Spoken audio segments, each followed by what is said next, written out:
Olá, gente, tudo bem? Estamos de volta aí. Vamos falar um pouquinho mais sobre Confúcio e nessa segunda parte da nossa apreciação aí desse assunto, com relação ao pensamento de Confúcio, como que a China se relaciona com essa herança e o quão isso está no seio do povo, no seu consciente, no seu inconsciente, nas suas realizações, na sua forma de ser, na sua formação de sociedade. Hoje nós vamos falar um pouco do confucionismo nos negócios atuais, nós vamos falar mais na forma de estar, de pensar, de se comportar, as etiquetas, e não tanto dos negócios em si. Então a filosofia de Confúcio ela não é apenas a tradição, ela também é a regra do jogo, é isso que nós queremos falar. Nós queremos falar da forma como o povo chinês vem realizando, né, os seus jogos como grande jogador, como grande player, como sempre foi e muito mais agora no mercado, e principalmente no mercado chinês atual, moderno, né? E eles têm algumas formas de estudar e se estabelecer. Por exemplo, o Guanxi é a rede de relacionamento, traduz-se como rede de relacionamento. É um conceito de que conexões pessoais e confiança mútua vêm antes de qualquer contrato. Então, você antes tem de ter uma rede de relacionamentos para que você possa vir a formalizar algum tipo de contrato.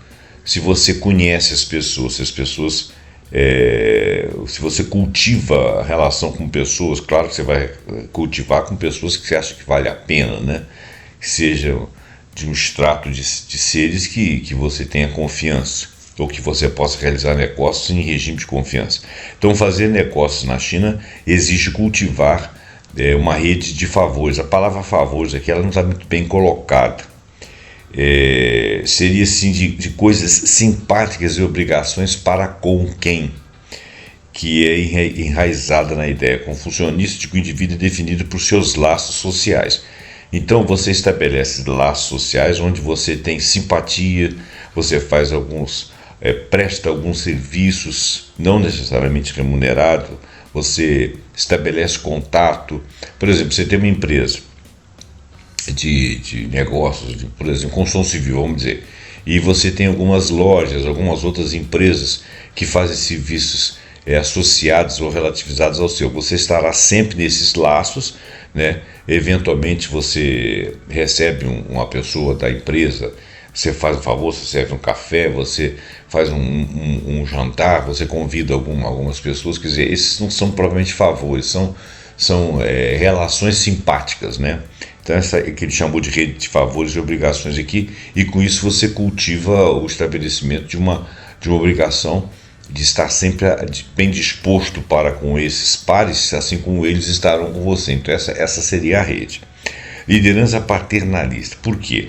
Muitas empresas chinesas funcionam como famílias. Então o CEO, o executivo lá, é visto como uma figura paterna que exige lealdade absoluta, mas em troca oferece cuidado e segurança aos funcionários, como o sistema de emprego vitalício inspirado na harmonia com o funcionismo.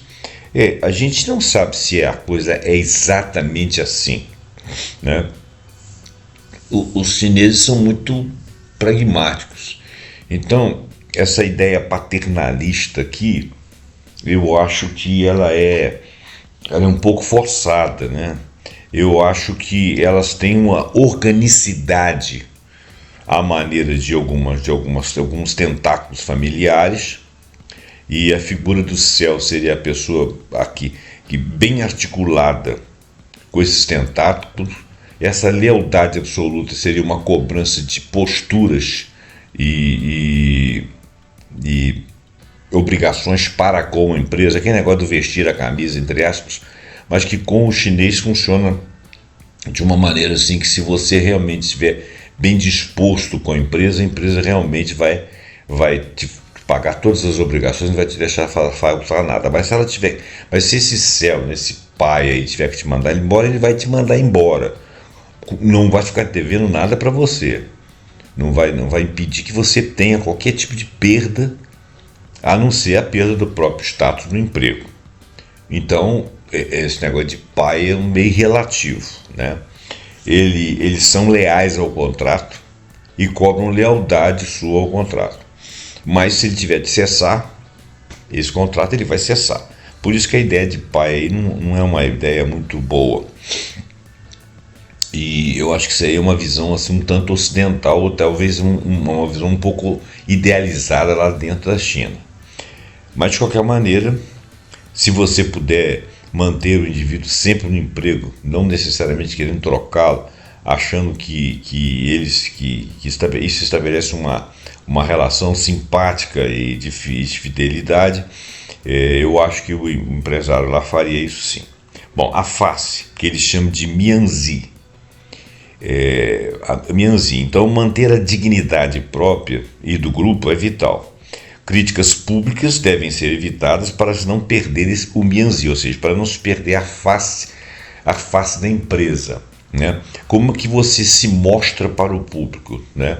Quais são o sem número de coisas que você é e representa publicamente. E essa é uma boa representação. Então essa é a face que a empresa tem para o mundo, para os seus contratantes e contratados. Então, você não perder a face prioriza a harmonia do coletivo sobre a transparência individual. Então todos devem agir de forma a manter aquela face. Então críticas públicas devem ser evitadas ao máximo.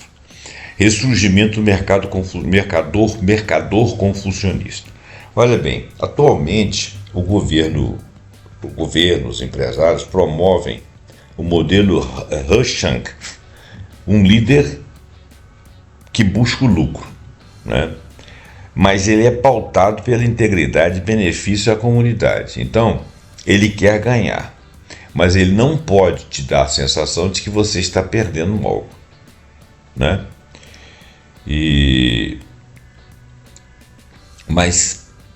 Por exemplo, eu vou dar um exemplo aqui do meu pensamento e você pode discordar, você pode inclusive não levar em consideração.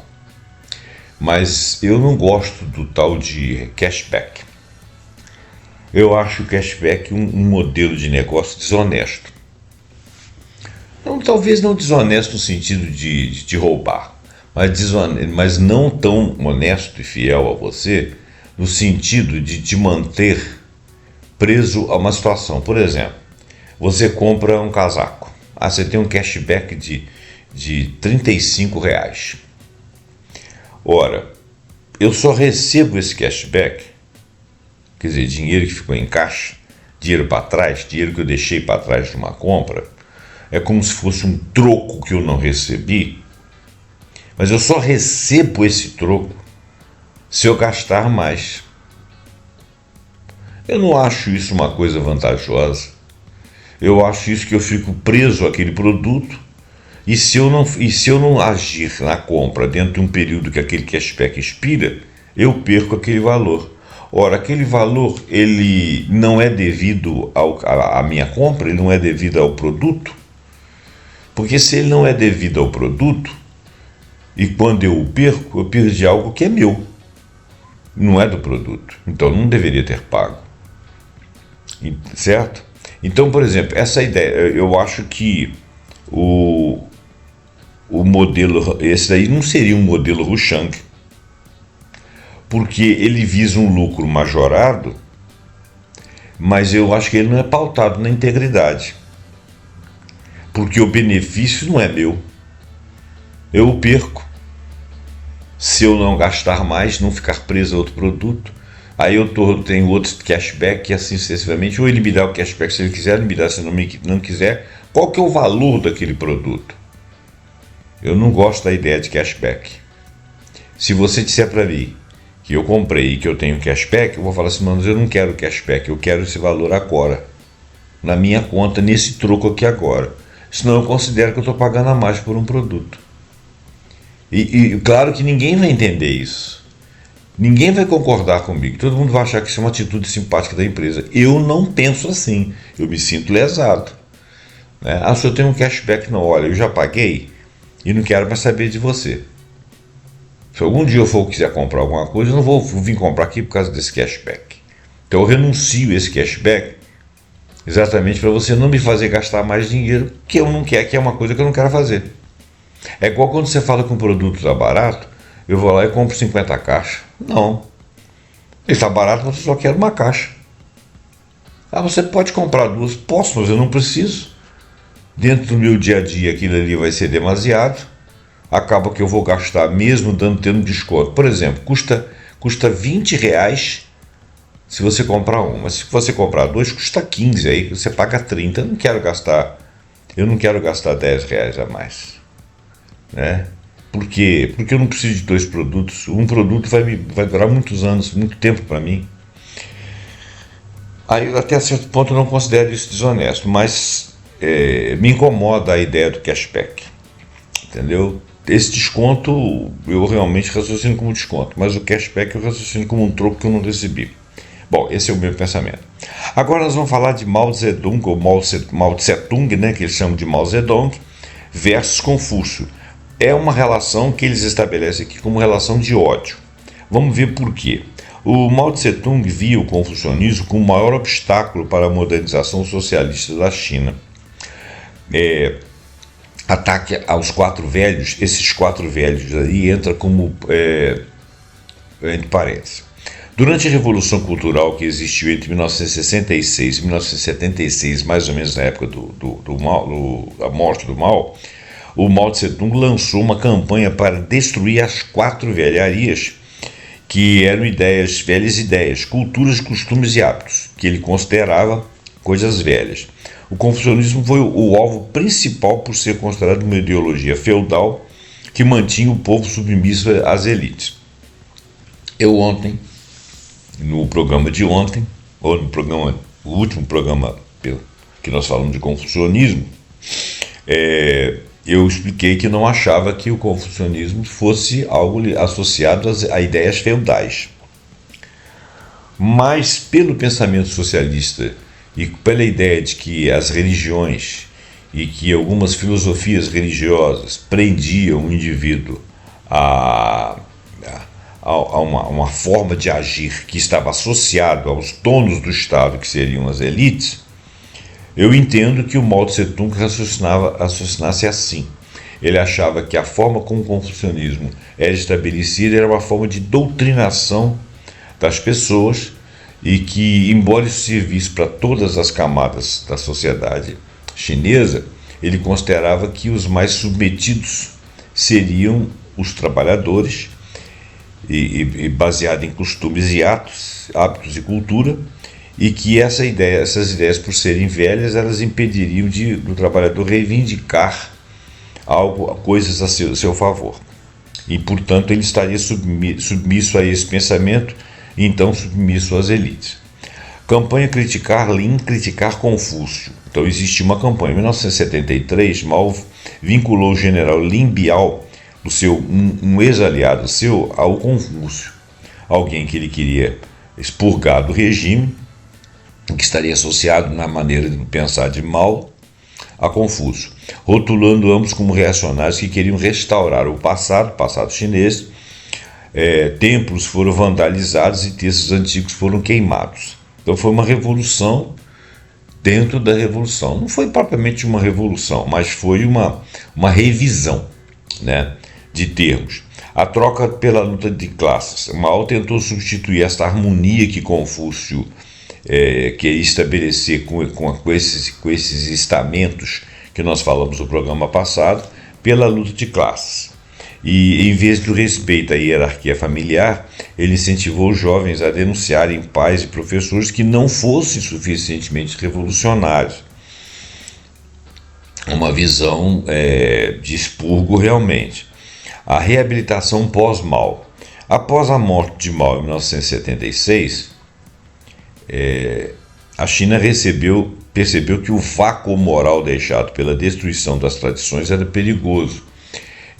Essa pode ser uma visão ocidental ou pode ser a visão atual ou construída nesses últimos 50 anos depois da morte de Mao, pelos que ficaram e que modificaram o sistema socialista comunista estabelecido por Mao. ou seja, reviram as revisões, né? E então o Deng Xiaoping, por exemplo, via a China naquele momento como um socialismo com características chinesas. Olha bem, tem um substituto de Mao, que eu esqueci o nome dele aqui agora, e ele era muito, vamos dizer, fiel em termos, né, a Mao. Mas ele tinha uma relação com o Deng Xiaoping. Então, quando Mao faleceu, ele assumiu o poder e ele fez uma transição de 2 anos e foi modificando alguns parâmetros para a entrada das ideias de Deng Xiaoping. Então, Deng Xiaoping não simplesmente entrou logo que Mao morreu, porque existia uma inércia de movimento de tudo aquilo que Mao representava desde 1949, passando inclusive pela recentíssima, que havia sido recente na época de Mao, a Revolução Cultural, e o Deng Xiaoping faria a revisão desse socialismo, que ele chamaria de socialismo com características chinesas, que era o personalismo da personalidade chinesa a tudo que fosse incorporado como prática do Estado, por exemplo, o socialismo. E o Xi Jinping participa dessa ideia, né, e resgata Confúcio. Então, todas as ações de Xi Jinping são baseadas na forma chinesa de agir, baseada no Confúcio. Então, não se nega o socialismo propriamente dito, mas se nega essa dicotomia que o Mao havia criado contra Confúcio. Então, restaura-se a filosofia Confúcio, porque eles acham que havia um vácuo de poder e que o Confúcio era uma boa ideia, vamos dizer assim. Então, uso político. Hoje, o Partido Comunista, que é o mandante ainda da China, embora lá tenha muitos outros partidos, utiliza o confucionismo para promover a sociedade harmoniosa e justificando a estabilidade social e o respeito à autoridade do Estado como valores ancestrais chineses e não apenas como imposições partidárias ou imposições de uma elite essa que já não existia naquela época pelo funcionamento do Estado socialista. Porém, hoje a gente sabe que existem camadas e camadas na sociedade chinesa, mas a distância entre os muito ricos e os muito pobres ela não é muito grande, e nesse interregno havia muita pobreza naquela época por falta de recursos do Estado, né? Não porque uma elite tivesse poder e ficasse com os recursos, mas porque não existia realmente recursos. Todos os recursos que foram criados nesses 50 anos, eles tiveram uma distribuição melhor do que qualquer outro país capitalista. Então, a gente pode dizer que havia ali um capital disponível criado, uma riqueza gerada e criada, mas mais ou menos bem socializada. Porém, existem milionários ricos na China, existem pobres. Nesse interregno, que à medida que as riquezas foram produzidas, elas foram retirando da miséria 800 milhões de seres humanos ao longo desses anos todos. O que não quer dizer que não exista pobreza em alguns rincões lá na China, que eles não conseguiram fazer a riqueza chegar, mas nos núcleos, nas partes mais centralizadas, em boa parte da China, mesmo em regime rural, o nível de oportunidades, o nível de distribuição de riqueza, da riqueza em si, a formação de classes médias, o trânsito que é impedido para que você saia de um centro menos desenvolvido para um centro mais desenvolvido, para não criar problemas nesse centro desenvolvido, é feito a manutenção dos indivíduos naqueles centros ou distribuição em centros melhores, mas com recursos para que a pessoa não tenha vontade de sair dali e possa se realizar ali, ainda que saindo dali, mas para um outro local similar, sempre assistido pelo governo. Então, você não simplesmente vai buscar riqueza em algum lugar. Não, você tem internet, você tem oportunidade, você tem universidade, você tem trabalho, você tem, se você estiver no meio rural, você tem todas essas benesses próximos a centros mais relativamente desenvolvidos para que você possa ter silos, compras e sentir que há mobilidade social. Então essa seria a sociedade harmoniosa. Isso é o que é estabelecido na China. Claro que algumas pessoas que vão lá dizem que é exatamente isso que acontece, mas é claro que deve ter algumas modificações, algumas dificuldades. Mas então essa sociedade harmoniosa, ela estabelece uma estabilidade e respeita ao partido, ao Estado, né? Mas sem imposição necessária. Bom, o que seria esse mianzi? Olha, o mianzi, que é a face, né? A face do Estado, a face da pessoa, aquilo que ela representa socialmente, aquilo que a empresa representa socialmente, é o pilar invisível que sustenta as negociações na China. Não se trata apenas de um ego, né, daquilo que você doura no seu ego, que você transparece que as pessoas respeitem você, que aparentemente é aquilo, porque seu ego quer que aquilo seja. Não. É um ativo social. É distante daquilo que você pensa de si. É aquilo que você realmente consegue fazer, se representar socialmente. E tem de ser real. Porque se a pessoa acha que você está mentindo ali, ela deixa de confiar em você. Então, não se trata do seu ego. É claro que você pode ficar muito feliz e satisfeito de representar aquilo socialmente, e isso seria seu ego. Mas se aquilo ali não corresponde àquilo que seu ego quer, as pessoas não conseguem ver aquilo que seu ego quer, você não ganha nada com isso. Então você tem que ter uma reputação, uma dignidade, uma posição dentro dos grupos que seja o representante realmente da sua face, que é esse mianzi.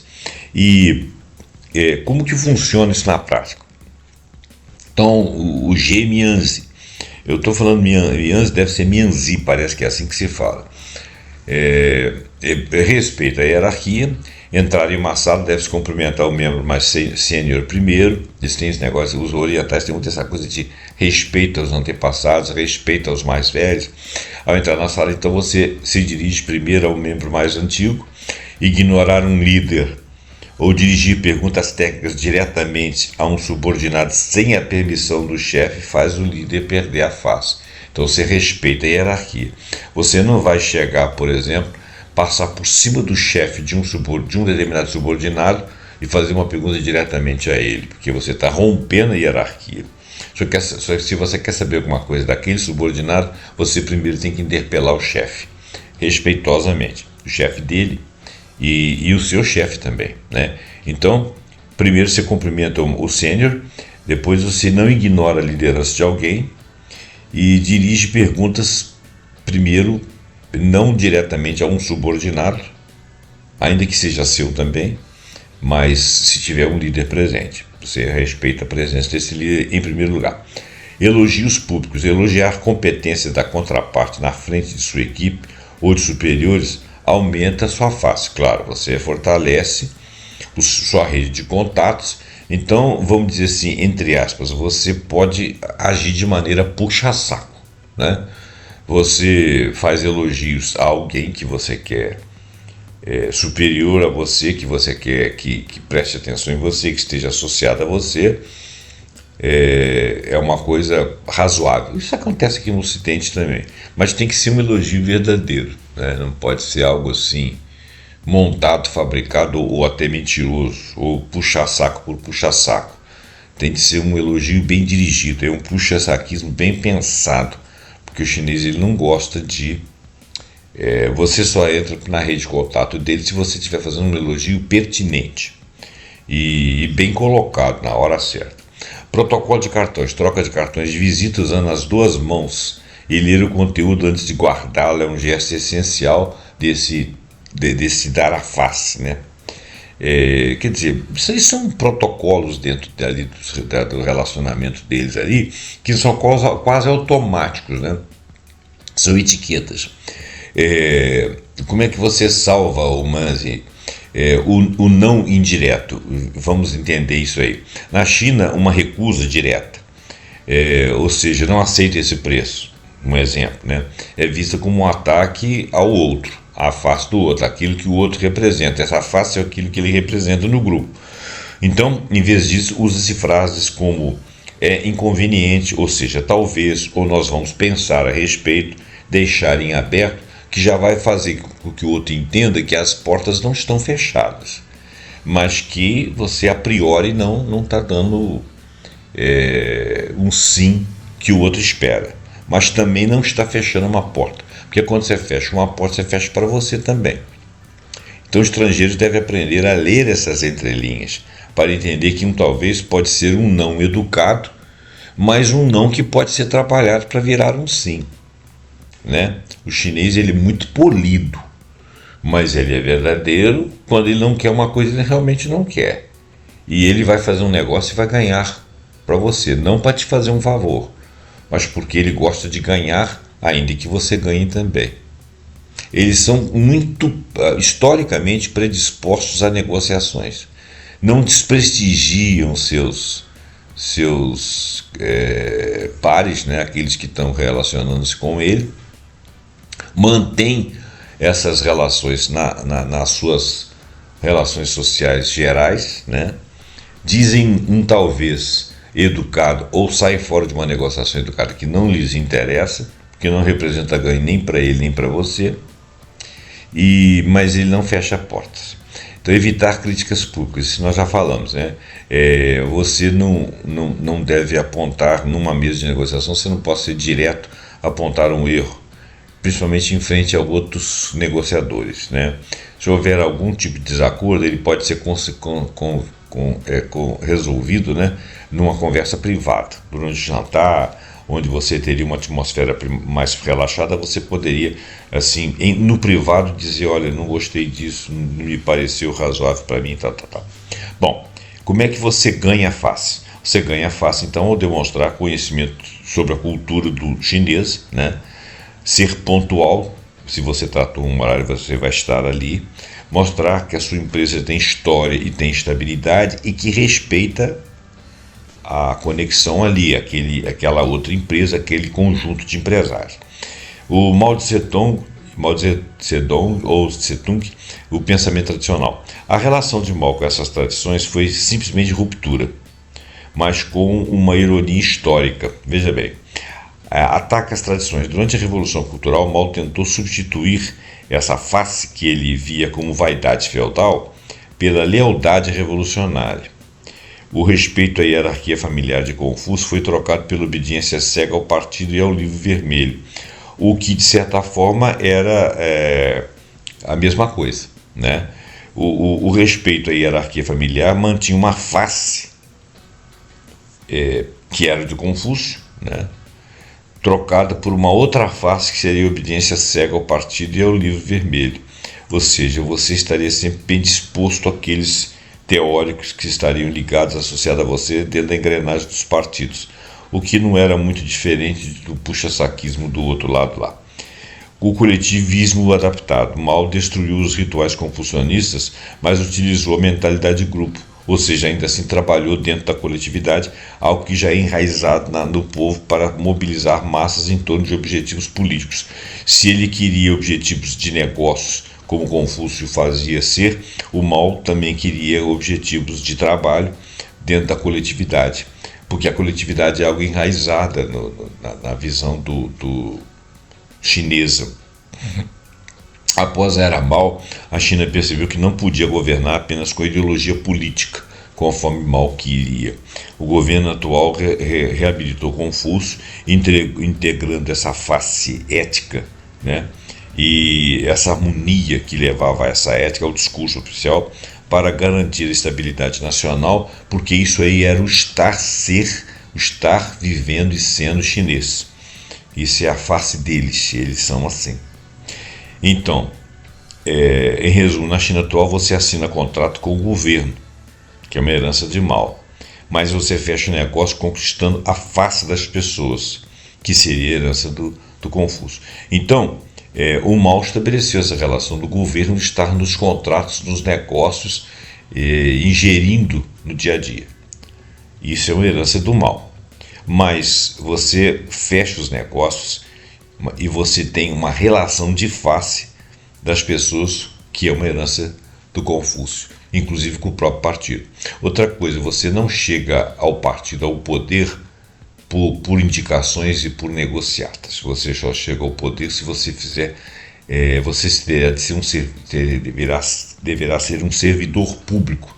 E não é demasiado lá, o Estado lá não é inchado, não. As pessoas que estão lá são realmente efetivos daquelas funções, capacitados, inclusive passando por provas. E eles demoram muitos anos para chegar até lá, estar efetivados lá dentro. Bom, o que seria então uma gafe que os estrangeiros poderiam cometer? Bom, um negociador estrangeiro no dia de hoje, no ano de 2026, olha bem, ele teria de ter uma face em um jantar de negócio, por exemplo. É importante, esse contato ele é tão importante quanto o contrato que sair disso. Na China, a mesa de jantar é onde a confiança é testada e onde essa face, o mianzi, é construída, ou se você não tomar cuidado, é destruída. Por isso que você tem que conhecer bem as pessoas com quem você relaciona. Se você for fazer negócio, você é um brasileiro, fazer negócio com europeus, com orientais, com americanos, com a América Latina, você tem que conhecer mais ou menos a tipologia das pessoas, das formas, a maneira como eles estabelecem os contatos, assim como tem que se conhecer o brasileiro. As pessoas que vêm aqui no Brasil gostam muito da forma de relaxada do Brasil de ser. Outro dia eu estava vendo um videozinho de uma moça muito bonita, inclusive, uma lourinha, não por ser lourinha, mas é porque ela era muito bonita e muito simpática, falava muito bem francesa. E ela tem um português assim, espetacular. E eles vieram, a família dela veio para o Brasil estudar. Ela ficou uns anos estudando aqui, então por isso que ela tem um português muito bom. Ela é jovem, ela deve ter vindo para cá na sua juventude, né? Ela ainda é jovem. E ela disse o seguinte, que os irmãos dela vieram para cá, trouxeram alguma bagagem da França, estudaram aqui, não sei por que a família dela veio para cá, e que os irmãos dela resolveram ir para a América do Norte. E ela falou que não sairia do Brasil em hipótese nenhuma, porque o Brasil é um lugar muito bom de se viver. As pessoas aqui são desarmadas, as pessoas sorriem, as pessoas conversam com você. A forma como se estabelece as baladas, a forma como você paquera aqui, a forma como as amizades, as saídas noturnas. Ela falou que fez faculdade, as relações dentro da faculdade, você consegue favores de pessoas que você conheceu naquele momento e que fazem um favor para você, te emprestam algo que em outros lugares você não conseguiria. Então ela falou que não viu um motivo para sair do Brasil. Ela entende que os irmãos dela saíram aqui para estudar, para ter outras competências e tudo, mas que ela jamais tomaria uma decisão dessa em definitivo, porque ela acha que o Brasil é um lugar muito bom de se viver. Eu vejo muitas pessoas falando isso, pessoas que são do norte da Europa, suecos, pessoas de países centrais, que acham que alemães, russos até, que acham que o Brasil é realmente um paraíso, apesar de saber que aqui nós temos problemas, nós temos governantes terríveis, né? Não necessariamente o executivo, mas os outros, né? As outras instâncias de poder, muita falta de confiança e tudo, mas que um país que poderia ser muito melhor, mas a maneira como nós temos a nossa vida social é muito boa. Então quem nos conhece sabe que pode se relacionar conosco com confiança, com mais tranquilidade, sem ter que ostentar tanta pompa. Já se você for ser muito brasileiro dentro da China, você se dá mal, porque lá você só estabelece confiança a partir de certas práticas, certas formas. Então, por exemplo, ele fala da recusa, que um não. Quando você tiver, eu, por exemplo, estou ferrado nos lugares desses, recusar um prato exótico, uma bebida, especialmente o baijiu, que é um forte licor chinês, de forma direta e seca, é uma gafe. Eu teria muito problema, porque um prato exótico, por exemplo, você me serve lá uma barata lá, ou eu sou um cara que tem problema com carne, né? Problema com comer bicho. Dependendo do que você me der lá, vai ser muito difícil eu comer. Então eu teria que estar preparado para saber como é que eu saio fora disso, né? Por que é ruim? O anfitrião ele gasta muito para oferecer o melhor. Agora, eu acredito também que o chinês, quando ele vai te oferecer um negócio desse, ele vai saber mais ou menos quem é você. Ele também não vai te dar um troço que você vai virar seu estômago, né? Por exemplo, eu vi um rapaz da minha cidade aqui, que fazia umas cidades internacionais e fazia uns programas. Eu até tinha uma empresa que eu ajudava, eu era um dos que veiculava esse programa. E eu era um dos, não era o único, né? E era um programa muito interessante dele. Uma vez ele foi na Tailândia e mostrava lá que uns determinados espetinhos lá eram de baratas silvestres, alguma coisa assim, que não eram bichos sujos como nós imaginamos aqui. Mas assim, que eu vi que no Oriente se come alguns insetos, alguns bichos que dizem que são muito nutritivos, que tem muita proteína. Eu teria imensa dificuldade, né? Eu não faria aquilo nem para provar. Ele provava assim com a cara de nojo, mas dizia que o sabor era agradável, que era bem temperado e conseguia comer sem problemas. Eu não conseguiria. Então o anfitrião, ele vai conhecer, vai saber que o Zé Roberto é aquele cara que é fresco, ele não vai comer aquele trem não. Então o anfitrião gasta muito para oferecer o melhor. Uma recusa direta e reta faz o anfitrião perder o tal de mianzia à face, né, diante de outros convidados. Isso sugere que a hospitalidade dele não foi boa o suficiente, então você tem que pisar em ovos lá. Como é que você age? Se você não puder comer ou beber por questão de saúde, religião ou problemas particulares, você peça desculpa com humildade, invente uma justificativa médica suave. O mais importante, agradeça efusivamente com generosidade. Bom, isso aí é uma maneira de pensar, de falar, que é muito genérica. Você não sabe que situação que você estaria emitido numa situação dessa. Mas eu acredito que eles não são burros de oferecer um troço que seria impossível para você comer, né? A gafa de pagamento, por exemplo, tentar dividir uma conta, rachar uma conta, deixar o anfitrião pagar sem nenhuma resistência. Olha bem, por que isso é ruim? Na China, quem convida paga, inexoravelmente. Dividir a conta é visto como um insulto à generosidade do anfitrião. O anfitrião ele vai lá, se ele te convidou, ele não vai deixar você pagar a conta.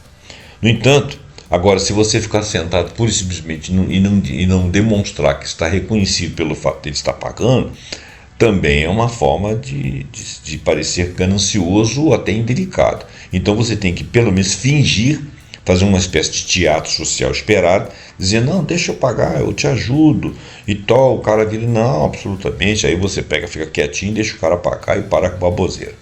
Então seria mais ou menos assim, em outras palavras, aqui o cara está usando um tapompa para falar. Eu acho que a coisa nem é tanto assim. Agora, eu sou brasileiro, né? Chinês é chinês, eles são bem diferentes. O brinde da superioridade, uma gafe, eles chamam de café. Brindar com seu copo posicionado mais alto que o do anfitrião. Não, você vai brindar mantendo o seu copo abaixo do anfitrião, ele está por cima. Por que isso é ruim? É uma quebra direta de hierarquia confucionista. Tocar o topo do seu copo acima do copo do outro simboliza que você sente superioridade. Então você tem que demonstrar o tempo todo humildade. Ao brindar, certifique-se de que a borda do seu copo toque no copo do outro em um nível inferior. Esse é um gesto de extrema humildade e dá face a outra pessoa. Mantenha a superioridade, a posicionamento de quem está te convidando. Outra coisa, você não pode comer até o último grão de arroz do prato. No Ocidente, isso é sinal de que você gostou. Na Itália, se você comer tudo e arrotar, você está dizendo para o cara que você gostou do banquete. Na China, não. Na China significa que o anfitrião não serviu comida suficiente. Você está esganado ali. E você ainda está com muita fome, se você foi até o último grão. Isso faz o anfitrião perder a face por ser mesquinho. Olha bem, isso é um conjunto de etiquetas e forma de entender as coisas. Então, como agir? Deixe sempre um pouquinho de comida no prato para sinalizar que a generosidade do anfitrião foi tão grande que você não conseguiu terminar tudo. Isso é uma maneira estética, né?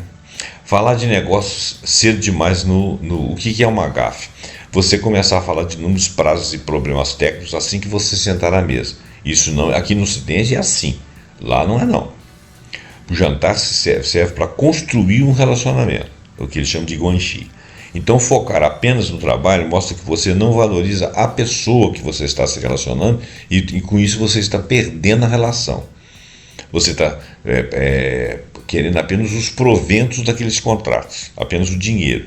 Isso é falta de refinamento, você está sendo grosso. Então primeiro você conversa, bate papo, se estende, entra em negociações a hora que a coisa começar a evoluir e o social começa a diluir para se poder chegar aos finalmente. Fale sobre família primeiro, viagens, curiosidades culturais, tente compreender o local onde você está, deixe o anfitrião chinês dar o sinal de que deve começar a se falar de negócio a partir daquele momento. Geralmente isso é mais ou menos em torno do final do jantar, ou após os primeiros brindes, né, no andar do jantar. Conexão com o pensamento de Mao e Confúcio.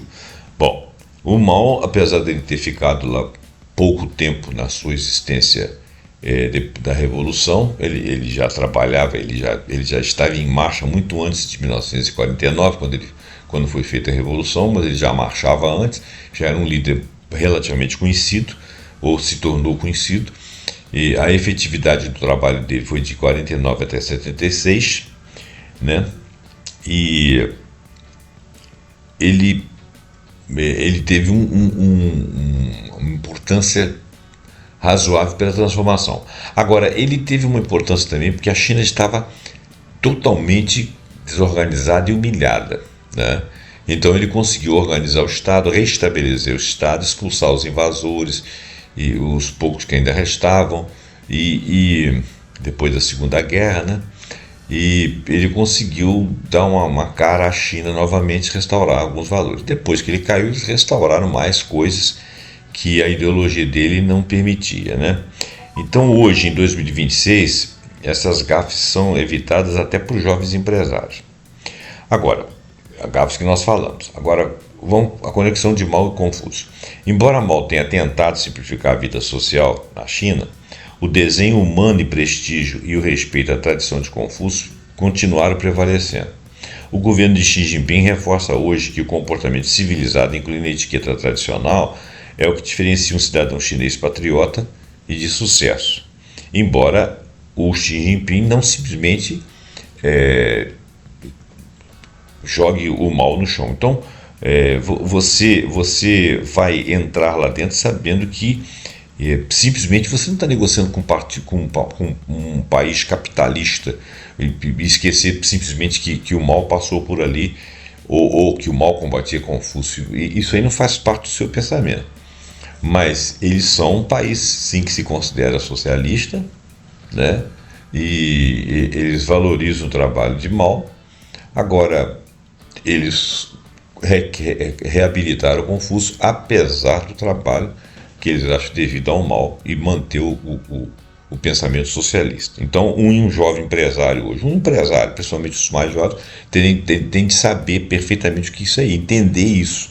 Gafe seria você entrar lá como se você estivesse relacionando com outras pessoas, ou só com socialistas, ou só com confucionistas. Então, o governo de Xi Jinping reforça que hoje que o comportamento civilizado inclui essa etiqueta tradicional, e isso diferencia o cidadão chinês patriota e o cidadão do sucesso. E esse você deve reconhecer. Gafe seria você não reconhecer.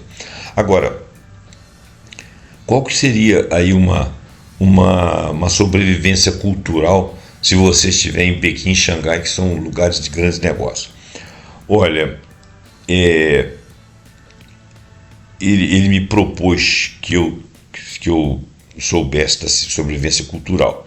Eu disse que ao invés disso, eu gostaria de saber se o governo Xi Jinping baseia-se em suas ações nos conceitos de Confúcio em relação à própria China, as relações internacionais também, incluindo as conflituosas com o Ocidente, capitaneado pelos conflitos que a China tem com os Estados Unidos. Então, eu não quis saber sobre um guia rápido de sobrevivência cultural nas primeiras reuniões de Pequim e Xangai. Eu quis saber uma coisa mais geral, inclusive dentro dos conflitos. Quer dizer, de qualquer forma, a questão cultural e as relações, mas as relações internacionais também, não apenas dentro da China. Olha, o governo Xi Jinping agora, em 2026, consolidou o uso do confucionismo não apenas como uma tradição cultural, mas como uma ferramenta de estratégia e de governança e diplomacia. Olha bem, isso ele reforçou, isso já vem há algum tempo.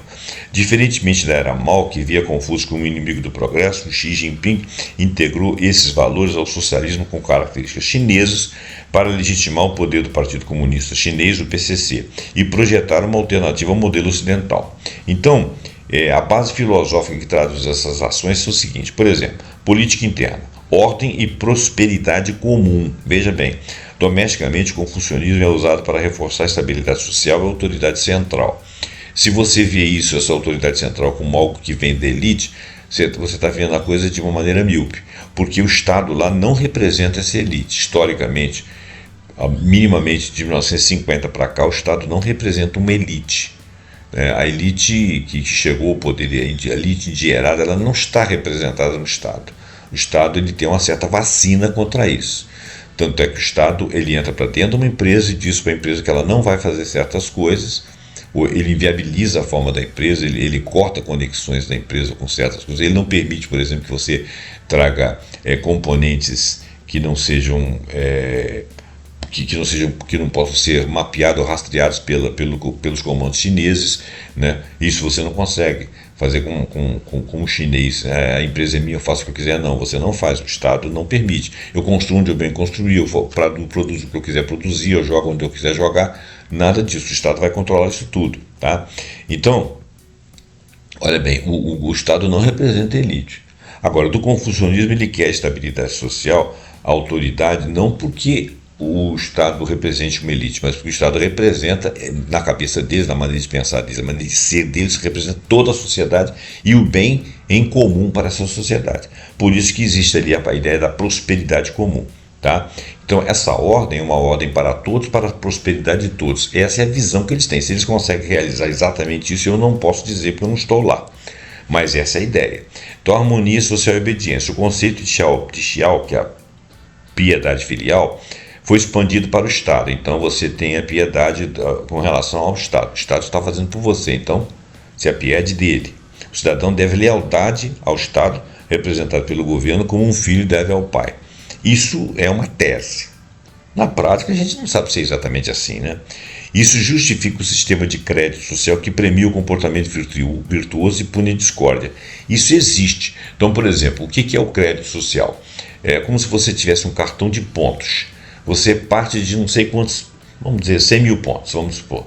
Mas aí você começa a cometer alguns delitos que seriam vistos como não prosperidade para a sociedade como um todo. Você jogou uma casca de banana na rua, você deixou de ajudar um velho a atravessar a rua, você teve excesso de velocidade, você está com um carro poluente, você está fazendo barulho, a sua empresa está funcionando em horários que prejudicam a comunidade, e você começa a perder crédito social, você começa a perder ponto. O que representa o crédito social?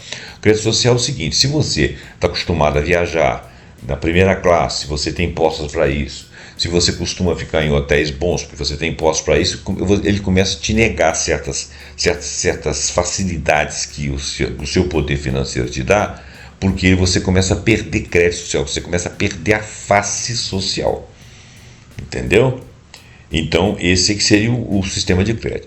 Mas é muito controle, que coisa ruim. Eu tenho a impressão de que eles conseguem, algumas pessoas possivelmente burlam isso aí, apesar de que é uma sociedade muito controlada.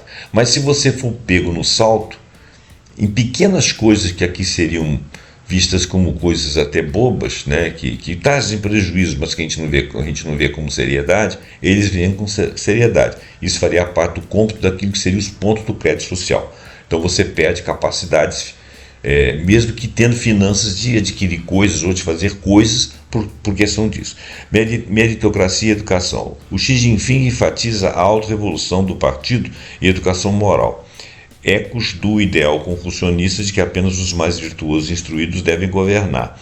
E para você chegar a esse governo, você tem que provar que é virtuoso. E é nesse momento em que eles evitam ao máximo a indicação ou a corrupção ou algum que consiga chegar lá por favores a terceiros. E a corrupção lá pode chegar ao nível de ser punida com a pena de morte, né? A China é um dos países que mais executa pessoas por corrupção, tá? É complicado isso, a gente pode até não concordar, né? Se fosse aqui no Brasil, morreu um bocado de gente. Então, esse virtuoso é virtuoso mesmo. Agora, por quanto tempo eles vão conseguir manter isso aí? O Estado não vai se corromper, um líder político não vai chegar lá com sede de poder, não vai colocar os seus beneficiários, os hierarquicamente financeiramente mais bem posicionados, esse virtuoso vai trocar de sentido e a corrupção vai matar alguns, mas não vai matar os principais. Eu não sei dizer isso, porque isso é muito recente. Eles estão construindo o Estado deles é todo projetado. O Xi Jinping ele vem dessa leva e ele não é um cara novo. O dia que ele for substituído, será que será por alguém similar? Será que não vai se corromper? Será que no futuro, daqui 20 anos? Eu não sei dizer isso. No momento é assim, e parece que o povo lá gosta muito e concorda com isso. Quando não concorda, vão para a rua e reclamam e conseguem mudar, mas precisa de muita força. Mérito e educação. Então, autorrevolução, educação moral é excluir. É o confucionista, os virtuosos e os instruídos devem chegar ao poder, devem governar através de provas que vão mostrar que eles têm aquelas virtudes. Rejuvenescimento nacional, que seria o sonho chinês, é apresentado como retorno à China à sua glória ancestral, utilizando a nostalgia da civilização milenar para unir a população em torno de objetivos como autossuficiência tecnológica, agora em 2026, e eles estão conseguindo isso. Relações internacionais, comunidade de futuro compartilhado. O Xi Jinping utiliza o conceito de Tianxia, que é tudo sob o céu, né? Debaixo do céu, sobre o céu, né, para propor uma nova ordem mundial. Harmonia sem uniformidade. A China defende que diferentes sistemas políticos podem coexistir, o dela e de outros, desafiando a ideia ocidental de que uma democracia liberal é o único caminho. Não, eles têm uma democracia lá que não é liberal. E eles consideram que é democrática, porque eles acham que assiste todas as pessoas, e eles acham que a liberdade lá é uma liberdade que considera o direito de todos, né? Você não pode ser livre a ponto de causar prejuízo a terceiros, e isso é um caminho, e isso atrai países do sul global que buscam desenvolvimento sem condicionalidades políticas, porque eles não vão discutir com você quem é o nosso presidente, por exemplo. Ele vai fazer negócio com você se for interessante para você e para eles. Iniciativas globais, projetos com iniciativa Cinturão, Civilização Global, GCI, e Iniciativa de Segurança Global, GSI, são fundamentados na ideia confucionista da consulta e benefícios compartilhados, apresentando a China como uma potência benevolente, entre aspas, em contraste com o que Pequim chama de hegemonia, que seria dos Estados Unidos, aquela ideia do império. Ou seja, aquilo que é bom só para mim, eu imponho para você, te dou alguns farelinhos ali para alguns dos seus representantes, e vocês mantêm-se como satélites do meu grupo. Não é assim que a China pensa. A China ela consulta e promove benefícios compartilhados e apresenta a China como uma potência benevolente, não como hegemônica. Conflito Ocidente e Estados Unidos. A tensão com os Estados Unidos é interpretada através de uma lente de retidão, que eles chamam de I, contra interesses egoístas. Resistência a essa hegemonia. Pequim utiliza o confucionismo para rotular sanções e as alianças lideradas pelos Estados Unidos como atos de bullying e falta de virtude moral, porque francamente prejudica o Estado chinês ou outros estados que sejam. Na visão de Xi Jinping, os Estados Unidos agem como hegemonistas em busca do próprio ganho, enquanto a China agiria em busca do bem comum, que eles chamam de Dantong. Soberania cultural. O governo Xi rejeita valores universais ocidentais, direitos humanos individuais, liberdade de imprensa. Isso é coisa do Ocidente. Eles têm a forma deles de trabalhar essas ideias, classificando essas ideias como uma forma de imperialismo cultural, querendo impor uma ideia do que seria direitos humanos, quando na realidade eles usam a palavra, o Ocidente usa a palavra direitos humanos para poder interferir na governança de outros países, o que na realidade não seria direitos humanos mesmo, é uma forma apenas de falar. Então eles classificam isso como um imperialismo cultural. Em vez disso, ele promove segurança cultural, protegendo os valores tradicionais dos povos deles como base da identidade nacional, e eles não abrem mão disso.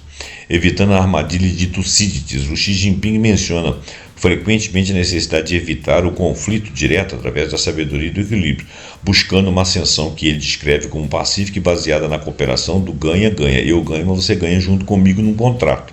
Embora mantenha uma postura assertiva em questões de soberania, como o caso de Taiwan, que é um caso muito antigo, já foi dominado pelo Japão, depois quis se tornar uma província independente, não conseguiu. O próprio mundo considerou que Taiwan, as Nações Unidas consideram que Taiwan era realmente um território pertencente A China nunca foi conquistada, sempre foi chinês, e não, na cabeça deles eles não estão exercendo uma hegemonia, não, uma soberania sobre o território de Taiwan indevida, porque ele sempre foi pertencente à China. Em alguns momentos ele foi dominado pelos japoneses, teve lá a oposição ao Mao Tse Tung, né, na pessoa lá do Chiang Kai-shek, que até morrer foi considerado o presidente de um país que não existia, e a China, quando incorporou, disse que se existiria lá um mesmo território, o mesmo governo com duas formas de pensar diferentes. Então, Taiwan tem uma forma mais capitalista de agir com outras formas diferentes, mas continua sendo associada à China. Eu não vou entrar nessa discussão, isso aí é muito complicado, leva em consideração a questão ideológica e é muito difícil discutir isso aí. Bom, em resumo, para Xi Jinping, confucionismo é a alma que permite à China ser uma potência moderna sem se tornar ocidentalizada. Eles acham que não deve ser assim, eles são contra valores estrangeiros, ou estrangeirismos, ou aquilo que eles não querem incorporar, servindo como um escudo ideológico e uma ferramenta de liderança global. Bom, então com isso aí, nós terminamos esse segundo programa, e ficou bem extenso, né? Nós ainda temos mais 2 programas. Espero que você tenha gostado desse programa aí. Essa nossa ideia aqui agora foi o confucionismo nos nossos negócios atuais. Muito obrigado, deixe seu comentário, passe esse vídeo para frente, assine o nosso canal, deixa seu like e até o próximo programa, pontuando aí com mais uma parte daquilo que é a China e o confucionismo. Muito obrigado e até lá.